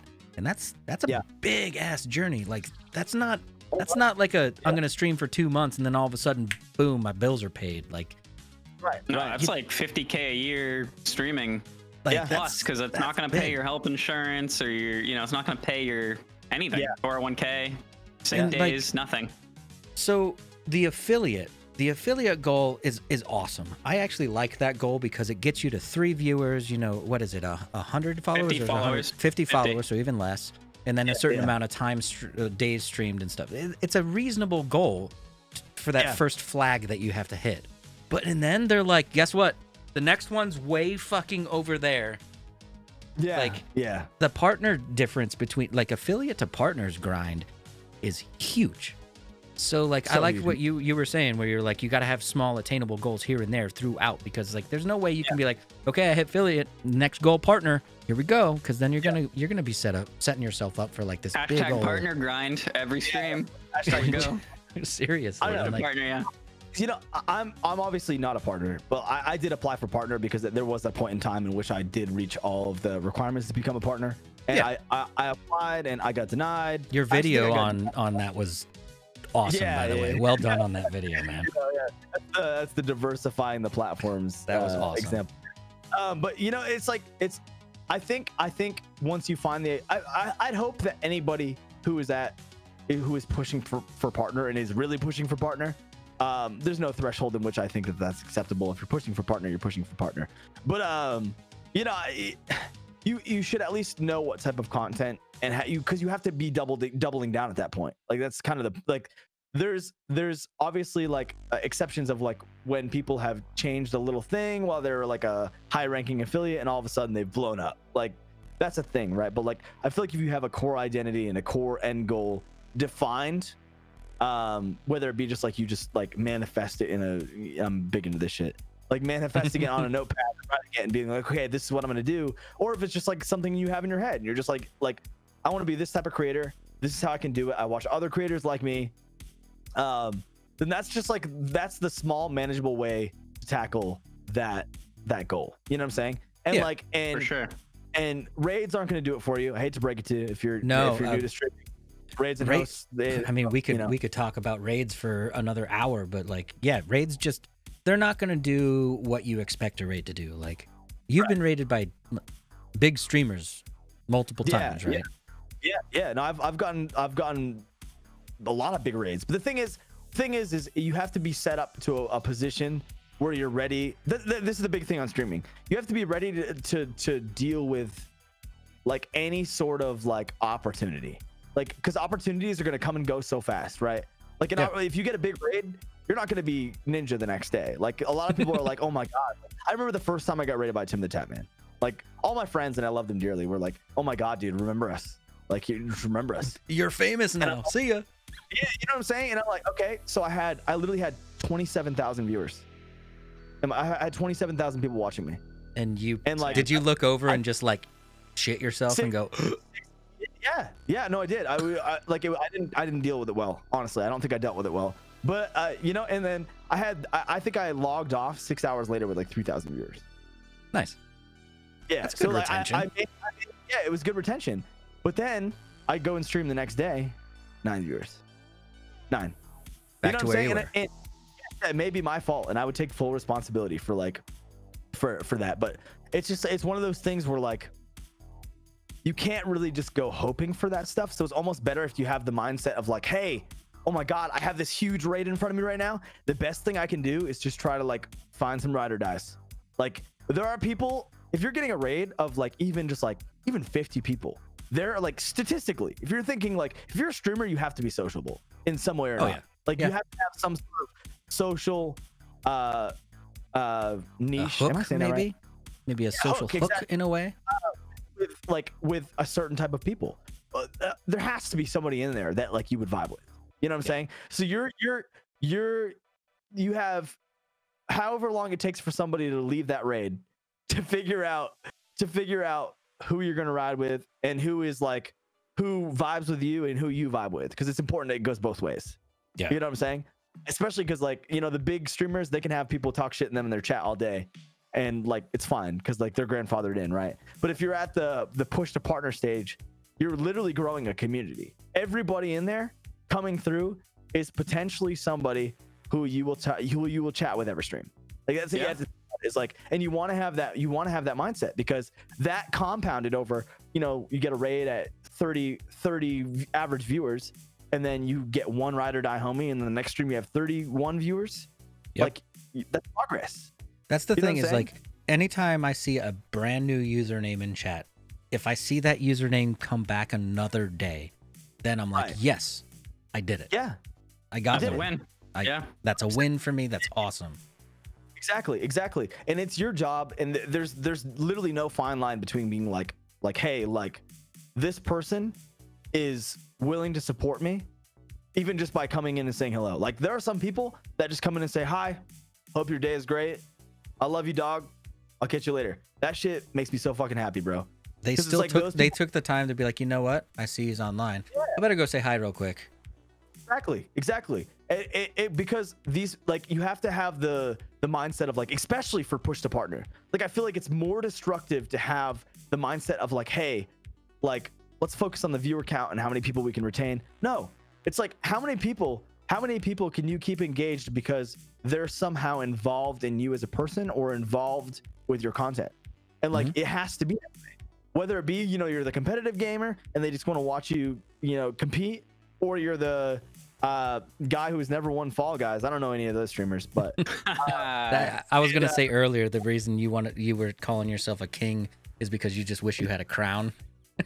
oh no, dude, stop it. But I don't know, man. I think you know, the push to partner should really, it can essentially be a super slow crawl. My advice, and it's advice that I'm still getting, like I had this conversation with somebody 3 nights ago, because you know, I'm having growing pains. Is like, just don't hang out in categories you know you don't thrive in. Like, for me, like, I know my thing is personality. I'm not a competitive gamer. I do play competitively, right? But I'm not a competitive gamer. You know, you play COD tournaments just like I do, play or tournaments. you know. I love to see progression as far as like skill goes. You know, like it makes me happy. It really does. It's one of like, I guess that's an obvious thing. But from a creator standpoint, it's never been my thing. My thing, like, if you go back to like my core of like who I was when I got affiliate, bro, I was like screaming and missing snipes in Fortnite. And like, I was the worst, bro, like so bad. I don't think I got my first win until like season 5. With PUBG glitches and stuff back in Oh, the that was day. a good video though. I saw that video. Yeah, That was a great one. And I don't know, man. I would say that like having that identity and defining it so everybody can see. Like, I have like a video I play. It's like, hey, listen, here's my ad video. We just got a raid. It's not an ad, but it's an ad. video that shows about me. It's like essentially an advertisement for me, but it's like, okay, if you don't think that this is even remotely funny, you're probably not gonna have fun here. Because right. it's like it's not like a serious like gamer sits down in a chair. Like, if I did that, it wouldn't work for me. You know, it just wouldn't work. Right. Yeah, like the Shroud videos and stuff. They wouldn't be your channel. Exactly. That makes So sense. I think it's important to just define who you are, and there are enough friends in the world. I'm not saying viewers, for specifically. There are enough friends on the platform of Twitch that will get involved in your content and love you for who you are, no matter who you are, even if you don't have any Fall Guys wins. You know, and those are people that are going to grow your community. And it might be like you gain one new homie every month. That might be how it is. That's the thing. As long as, like I said, as long as you see that one screen name that you've never seen before one day, and then the next stream or another stream down the road, you see them return again and hang out again. I think you've done a good job. You know, you've done at least you did something to bring them back, and you're part of their life now in a way. Yeah. It sounds pretty deep, but no, it's true, man. It's true. It's like the creators that I watch have become a part of my routine. Yeah. Like, honestly, like I wake up in the morning, I go and I sit at this desk right behind me, and I pull up Tim. If he's not live yet, I watch somebody else, you know, and that's part of my routine as well. I usually see Symphony or TP or you kind of have like a tier list where you're like, okay, is Tim on? No. Okay, who's next? Okay, who's next? Okay, and you keep going down your list. So I sit here and I work and I drink my coffee, but it's part of my daily routine, and I know that means a lot to people, man. And it's the same as sending a text to your homie and just being like, hey, like, how are you? Yeah. Same shit. It's like people are gonna come in and just check up on you, and like if you rock with them, you check up on them. That's it, you know. I like it. Even if you get, like you said, like one person to come back, it may sound daunting to say this, but it's really not a big number. Like, okay, like if I'm an affiliate and I want to make it to partner, it's like all I have to do is find a new friend 75 times. Like, you know what I'm saying? It's like, and it's obviously much more complex than that. It's like, okay, like not every in every stream, but like if you go in with that mindset of like, okay, like 75 seems like a big number, but think of how many people click streams and then leave streams, click streams and then leave streams. Think of how many people you I have do it myself. Think of how many, yeah, exactly. Think of how many people are watching you, even when you get like a 10 viewer raid. At least 8 of those people have their eyes on you for 10 seconds. Yep. At least. You know what I'm saying? So like whether they be like a pre-roll ad, that kind of ruins raids, to be honest. But Twitch Turbo. Yeah. Oh yeah. Wait, that's the thing. We talked about it on here. Yeah, Twitch Turbo. You can pay, what is it, $8 a month, and you see no ads anywhere on Twitch. It's $8.99, and then you never see ads on anywhere on Twitch at all. Period. I mean, that's kind of cool. I mean, I don't know. The moment Justin sent it to me, I was like, "That's an easy decision." Hello. See, I don't do it. Yeah. I'd rather take the $9 and basically sub to 2 people. Imagine. I like to search. Look like, yeah. Exactly. Imagine what viewership would look like for like smaller streamers. I think like pre-roll ads should just go away in general. Like if there were no pre-roll ads, let's say 5 minutes in there was an ad. If within 5 minutes you're still there, you're probably going to stay through that 30-second ad. Let's be honest. If you're in there for a minute, yeah, it's like I think there's like a statistic. I don't remember what it was. I think Devin Nash did like the research on it a little bit. Yeah, that's what it was. It was like if they're like in there longer than like, I don't know if this is like factual, but it's like they're in there longer than 40 seconds chatting, or even just like watching, like they're kind of in it. Like, and I get it. Like sometimes like I open streams, and like I might be in there a little bit seconds later. Click. Yeah, it's very quick. It's easy. Yeah. But because you already know what kind of content you're looking for, and if they're not hitting any of those key points or even one of them, you're like, okay, well, deuces. See ya. And I'm like a very avid lurker too. Like I feel like I don't have the attention span to like have full conversations sometimes unless I'm like using my actual mouth, you know? Like I don't know, like sometimes I'll like open streams and like a lot someone of the time please clip that unless I'm using my actual mouth. He's gonna want to keep that one. But yeah, dude, like I don't know, man. I think going in with that mindset, having the identity figured out and being like, hey, new homie in chat, like you're welcome here, and this is why we vibe. You know, obviously don't have to say this stuff, but just like it's like a mental connection, you know? Yeah, like, well, I'm the same way as you guys. So I watch a lot of Twitch streams while I'm at work. So I don't have like, I'll say hi or I'll say a couple things, but I'll still be chilling in the stream.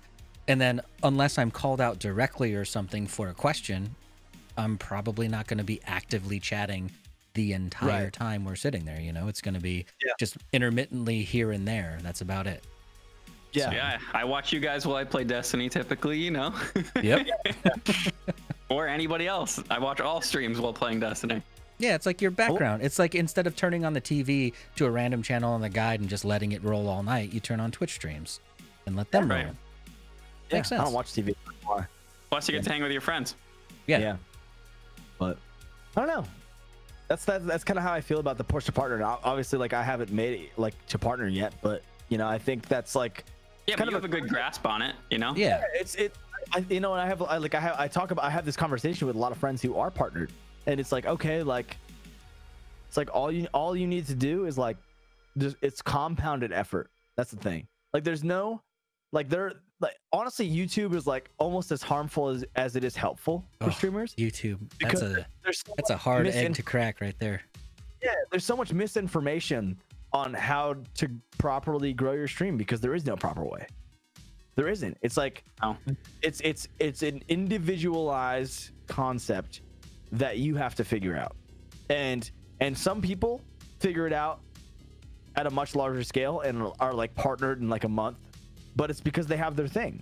And if like and whether you like to admit it or not, you watch them, and anybody with a real grasp on content creation understands why. Yeah, you watch them and like, okay, you can see their hook. You understand why they're successful. Exactly. And then it's always the, why didn't I think of this? And Yep. it's the same with me. Like I do the same thing. Like I love one of my basically the only thing I do for growth outside of Twitch that has worked at all is the Twitter videos. And I look at that and like I'm in the circle of a lot of people who make funny Twitter That's videos. interesting Like, because you just started paying more attention to your YouTube account. I've noticed. So like, do you feel that the YouTube account has really done all of, because every single YouTube video out there where you're like growing a Twitch stream, they're going to be like, diversify your content, get out on all the things, make YouTube videos, do this, do that, do the other. And have you noticed that it's more so the Twitter videos than it's the YouTube videos? Is that what you're kind of saying? Yeah. Essentially, yeah. But for me specifically, and again, this is all like really like individualized. Like, It's individualized, so it's right. But for me, like the reason I started YouTube wasn't because people were like diversify. It was like, okay, like I have interests outside of gaming that I want to put on my YouTube channel that I feel like people are interested in, because I'm gonna be honest, nobody watches me for my gameplay. I play games and everybody tells me I'm bad.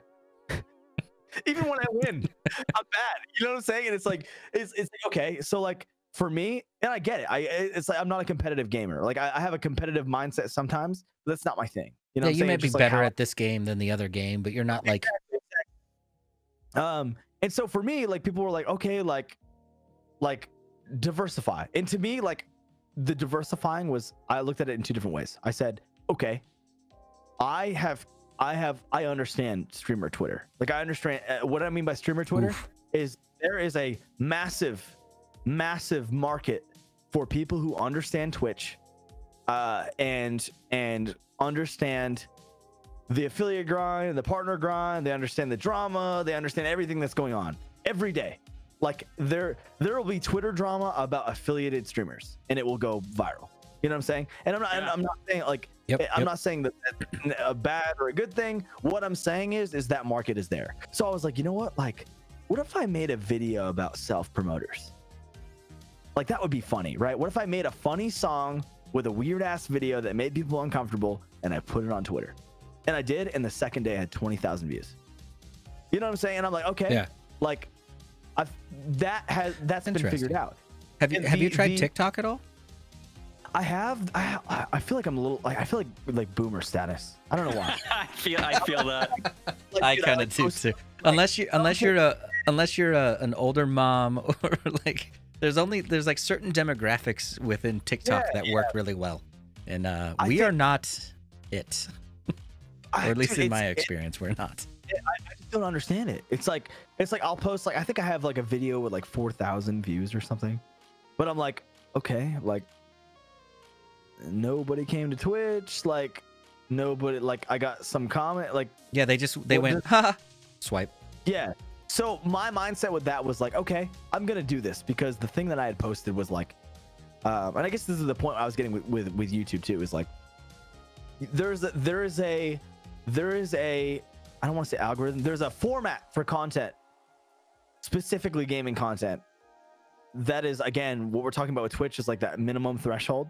There's a threshold for content like quality that is involved with both YouTube and TikTok. It's like there's a format for TikTok that works, like editing format. I'm not even talking about the hashtags, like that stuff. Like that was gone the first week, you know. Yep. But like having a certain format, which I don't understand for TikTok, but for YouTube, it's like if you just upload a VOD, it's boring. Nobody watches it. No, it's true. You know, and it's non-discoverable. It's interesting because when you're talking about a threshold for quality, there's a double-edged threshold. So it's like your content can be terrible, and people like it, but in that middle section, no one likes any of it, and it has to be then like to the next level. Good. And you have to commit to it. Like, yeah, exactly. And so if you have like people think like there's a misconception with just content creation and Twitch streaming all in general that you get a SM7B, not an ad, but all three of us have the same. All three of us do have them. If you would like to be a guest on GG Weekly Podcast, buy yourself an SM7B. Yeah, joking. No. Don't need that. Also, if your name is Lewis, you can't come either. I'm just kidding. I don't know. Whoa. Lewis was in chat. Thanks a lot. All views expressed by guests are not necessarily the. I just try to pick a name. Yeah. It's like you just have to kind of have like you have to commit to something, and like uploading like just a VOD, like you're taking steps backwards. I guess like you have to do some creative editing, or like you have to do something with it. And like what I found to be more effective is like kind of short clips, but universally. Like I post on Twitter, like I'll find a funny clip of me getting hit by a fucking train in a tournament, which happened, by the way. I don't want to talk about it. The train doesn't even move fast. You can like just like sidestep it. Wait, you say you don't want to talk about it after you bring it up. Okay, well listen, I don't want to talk about the logistics of being hit by a fucking train in COD, but what I do want to talk about is, I took the clip and I like edited some weird stuff in it, some zooms, and like I literally learned how to edit in Premiere on YouTube. I watched an hour tutorial and was editing my clips. I watched a Harris Heller video, or maybe it was a Sam video, Sam Woodall video. Sam, yeah. Yeah, and I got like the ending like animation for Twitch. I watched another like 10-minute video on how to add my twitch.tv/ LukeDimond thing, and I put it and animated into this animation because they gave it away for free. And then now all I do is I edit these clips and I make them funny, and I make them personality oriented rather than like clip oriented is like my point. Yeah, right. With the zooms and then the memes and like the all this stuff, and then I slap that thing at the end, and then I throw it up on Twitter. Usually gets likes. Sometimes I'll get follows if somebody retweets it. But the same format, just in a long format, is what is applicable to YouTube and to TikTok, but in different ways. That's why I don't get TikTok, because I haven't quite cracked that yet. I don't know if I want to, because the things going on, like they're like about to ban it or like whatever.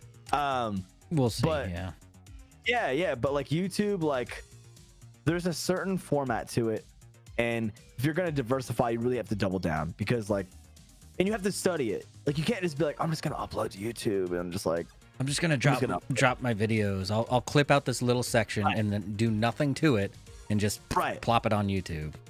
Exactly. What you should find is 5 YouTubers or 5 videos that you like, and try all 5. Just be like, all right, I'm gonna try reacting to memes. I tried that. I didn't like it. I did like 2 episodes of me reacting to like the weirdest fucking videos I've ever seen in my life. Yeah. But I tried it. And then after that, I did one of my highest performing videos. I was watching Tim one morning, and they discovered a glitch live on stream where it was like you could drop your gun. I remember that glitch. Yeah. You could pick it up, and it would spawn it in the game, because you could drop like like you have that little like 1 second window to drop whatever weapons in your hand, and then you can fall in on that. Yeah. It didn't perform like crazy. I think it has like just under 1,000 views, but like that's big for me, because I'm not on YouTube. I have like 300 subscribers. So I was like, okay. I searched it on YouTube. I was like, oh my god, like has anybody made a video of this yet? And I searched it. Well, the day you were talking about, I was watching Tim, and he's like, I'm trying to get the video. God, I can't. And he like couldn't get it to work, or like. Yeah, he didn't upload till the next day, and I was like, I was the first uploaded video about that glitch on YouTube. Nice. And which is crazy, because Tim had 30,000 people watching it when it happened. I was like, okay. Kellen was at work. My girlfriend was at work. For those of you who don't know, Kellen's my girlfriend. And she was at work, so I was like, okay, I have the house to myself. I was like, I feel comfortable sitting here with a camera on my face. I'm going to make a video that says, hey, this is how you get your loadout weapon. And I did it, and the first day it had 800 views. Nice. First day. Well done. You just made an interesting point, though. We talked about this in the past. You're like, no one was home. I felt comfortable recording a video. Yeah. Isn't it so much weirder to record a YouTube video than it is to go live on Twitch? Dude, recording yourself at all is super awkward, and I don't know why. I don't know. Like it's the same thing. Yeah, I can't lie. I kind of like it more. I only like it more because I get to review the footage after, and then I like all the like when you mess up something. Like I love cutting the blooper clip together, because I don't know. I enjoy the editing portion just because I'm like addicted to editing, if you will, I guess. Yeah. No, I mean that's good. I think if you're a strong editor, then you can be a strong like vlogger. This is the thing. Like before I understood how like Premiere worked or anything like that. Like perfect example. Like we went to TwitchCon 2019. 2018. 18. Was it 18? So 2018, I released a vlog because I didn't have a clue. I was just like, all right, like I'm just gonna record whatever. Like it was like footage of like me with a Canon T2i like filming. Did you do the quintessential? You hold it up here and spin in a circle? No, that's the thing. That's the thing. Or maybe I did. I don't know. That's the thing is it wasn't like that because I didn't understand vlogging. Okay. I never watched YouTube vloggers at that point. I really didn't. Like it was never something I was interested in. I only really got interested in it like after that TwitchCon. I think that was like one of the most like motivating points for me. But I like understood I like studied the vlog format and I was like, all right, I'm gonna do this. TwitchCon 2019 comes. I have an A6000 with a, you know, one of those like the things that you hold, not a selfie stick, but like the little like it's supposed to image stabilize a little bit and stuff. One of those, like a little gimbal thing or whatever. Yeah. And you know, I'm trying to like record myself and I'm like, yo, this is like awkward. Like I don't know what to say to this camera. Like it's awkward. And then I was just like, you know what, dude, just do it. Like it's never gonna work if you don't just do it. And then I do it and then I watch the footage and I'm like, bro, you're like the nerdiest idiot I've ever seen in my life. I watch it and I'm just like, okay, this isn't me. You're just like delete. I'm literally putting on an act because I feel like that's how you vlog. And I was like, okay, this is wrong. So yeah, so you didn't feel like yourself. Yeah. It didn't feel genuine. I was like, okay, hey, what's up, YouTube? I was like, that's literally not me, bro. It's just not. You know what I'm saying? So I'm like, all right. So it just felt unnatural. I just didn't like it. So I was like, okay, I'll try again. So I tried it again a month ago. I was like, okay, I would really want to start YouTube. I was like, I'm driving from California to Virginia. There's a perfect opportunity to vlog. I have a two-door Ford Mustang with 4 computers in it. Literally all my like belongings. I'm not gonna get a hotel. I'm gonna drive across the country. I should vlog it. This is what I'm gonna do. I filmed it. I felt weird. I watched it afterwards. It was just like, driving again, guys. I'm here in Oklahoma. I'm gonna sleep here. I was like, all right. Like for me, like just like my style of content is it's just not that. It's just not vlogging.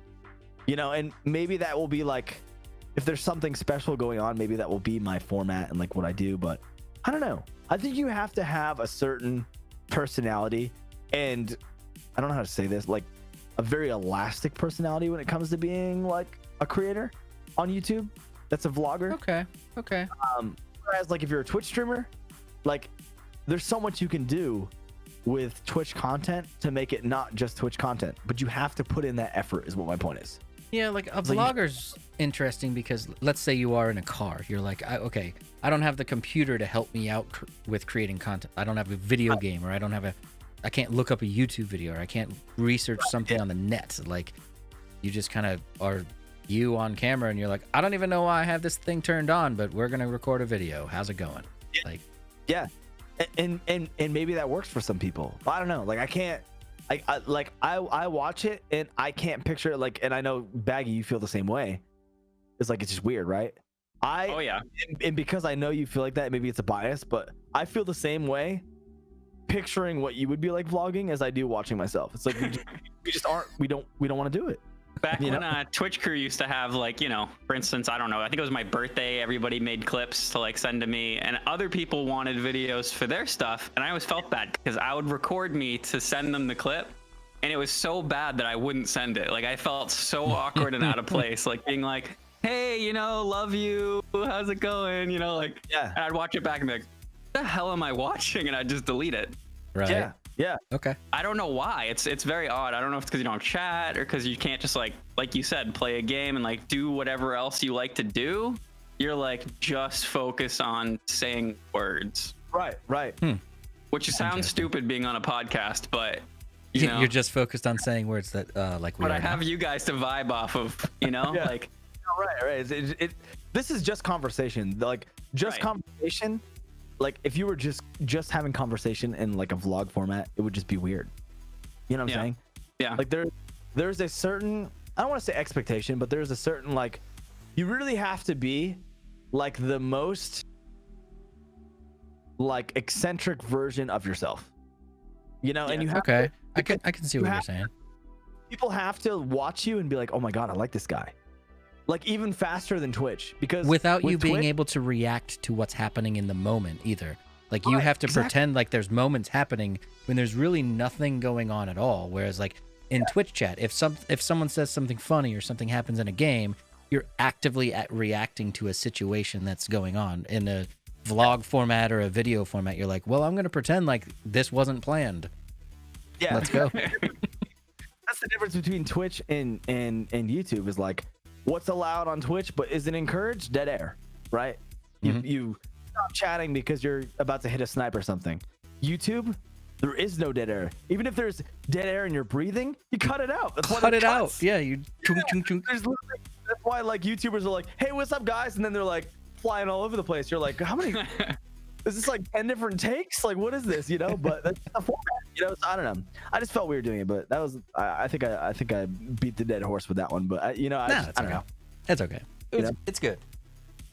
Well, we're about at an hour 45. I think, you know what? We didn't even hit half the conversational pieces that we really wanted to hit with you. We're going to have to bring you back another month if you're game for that. Yeah, like, whenever, dude. Let me know. Down the road at some point for sure. Yeah, so like we had a whole list of things that we wanted to talk about, and we just kept vibing on your no wins in Fall Guys. You know how that goes. Thanks, guys. I saw somebody wrote in the chat earlier. Been vitals the whole time. Kind of pissed me off. I'm just kidding. But yeah, let's take a few minutes and just tell us about your channel, what you've been doing, what you're working on, your goals, anything you want people to know about. Your who live you are. days, when you're live next, etc. Kind of just to close it all out. Yeah, no, just kidding. I'm a variety streamer. My name is LukeDimond. It's literally my name, like not really creative. DukeDimond or LukeDimond? So yeah, that's the thing. It's like you DukeDimond. Like, okay, like I want to keep my personal life and gaming separate, but then I was like, it just didn't make sense for me because outside of Twitch, I'm a music producer and songwriter, and like that's another thing I like take pride in as far as like career stuff. So I was like, you know what, like kind of doesn't make sense for me to not have these things together. But anyways, right. I'm LukeDimond.